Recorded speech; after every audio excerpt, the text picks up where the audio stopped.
भिवंडी तालुका के वड़ूनगर गांव में वड़ूनगर ग्राम पंचायत सरपंच शशिकांत चौगले के नेतृत्व में व उनके प्रमुख उपस्थिति में आई देवी व सोनू आई देवी माते की जत्रा उत्सव का आयोजन आई देवी व सोनू आई देवी माते की मंदिर कमेटी व वड़ूनगर ग्राम पंचायत तथा वड़ूनगर गांव के ग्रामस्थ मंडलों द्वारा बड़े हर्षोल्लास के साथ किया गया। इस अवसर पर आई देवी व सोनू आई देवी माते की अभिषेक, महापूजा, महाआरती, पालकी सहित विभिन्न कार्यक्रमों का आयोजन किया गया। आइए देखें वहां का एक दृश्य।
ही परंपरा आमच्या पूर्वजापासून चालत आलेली आहे।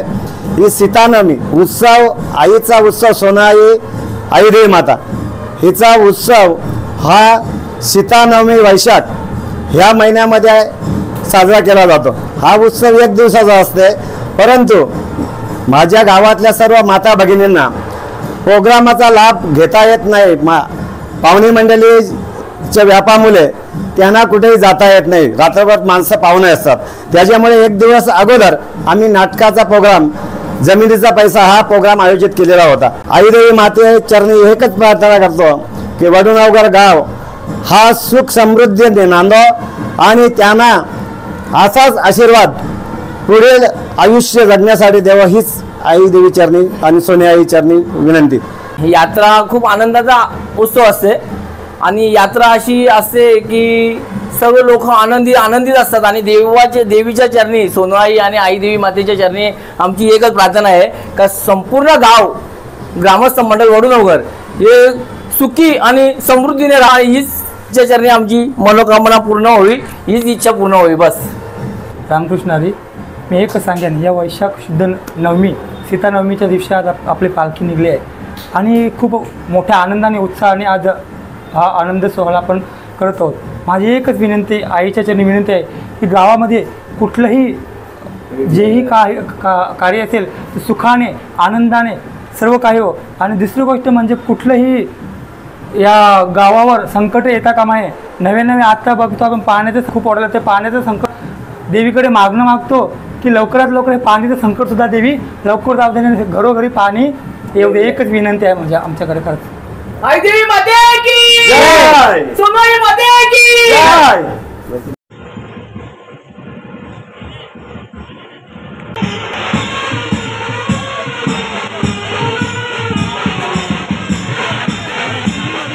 ही यात्रा जवळजवळ 200 वर्षापासून साजरी होते आणि आमचे आजोबा पंजोबा त्यांनी ही सुरुवात केलेली आहे आणि दरवर्षी सीतानवमीला ही यात्रा चालू राहते आणि ती 2 दिवस असते, 4 आणि 5। सीतानवमीच्या एक दिवस अगोदर आणि सीतानवमीची तारीख असते, त्याचा चेंज होत नाही। देवीच्या चरणी माझ्या हीच प्रार्थना आहे की माझे वडूनगर पूर्ण गावासाठी आणि पूर्ण ग्रामस्थांसाठी तिने खूप आशीर्वाद द्यावा आणि माझ्या गावाचा आणि माझ्या सर्व गावातल्या लोकांचं भरभराट व्हावं। वडूनगर गावची यात्रा ही नेहमी दरवर्षी आम्ही सीतानवमी या तिथीप्रमाणे साजरी करतो। तिच्यामध्ये कुठल्याच प्रकारचा वार वगैरे बघितला जात नाही, तिथीवर आमची यात्रा असते आणि आतापर्यंत कुठल्याच प्रकारचा आमच्या यात्रेला आजपर्यंत खंडन ही यात्रा झालेली नाहीये। मी देवी चरणी आशा करतो की वडूनगरला सुखी समृद्धीची व चांगल्या आरोग्याची तिने आमच्यावर आशीर्वाद द्यावा। आमच्या या वडूनगर गावामध्ये या आई देवीची सोनू आईची नेहमीच दूरदृष्टी आहे। आता आम्हाला जी पूर्वजांनी जी शिस्त लावून दिलेली आहे ती कुठेही खंड न पडता सीता नवमीला फक्त कुठलाही वार असो, शुक्रवार असो, लोक समजतो त्या तिथीला सीता नवमीला होणारच होणार। आणि आमच्याकडून देवी आमच्याकडून हे सगळं करून घेते। देवी आता दिनेश बोलल्याप्रमाणे गावाला त्यांची साथ आहे, परंतु या वनगाव कृपादृष्टी असू द्या, चांगलं त्यांना आम्हाला यश येऊ दे, समृद्धी येऊ दे, आमचं आरोग्य चांगलं राहू दे ही देवी चरणी मी प्रार्थना करतो। आणि आपल्या संपूर्ण गावाच्या वतीने मी देवीला अशी प्रार्थना करतो की याच्या पुढे अशीच ही परंपरा चालू राहील, त्यात कुठेही खंड पडणार नाही, याच्या अगोदरही पडला नाही आणि आताही पडणार नाही। आमच्या गावचे सरपंच शशिकांतजी चौगुले साहेब यांची सुद्धा या गावावर चांगली कृपादृष्टी आहे आणि या गावाचा विकास होण्यामार्गी देवीचा सुद्धा हात असेल, त्यांचाही हात असेल अशी मी सगळ्यांच्या वतीने देवीला प्रार्थना करतो।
Thank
you.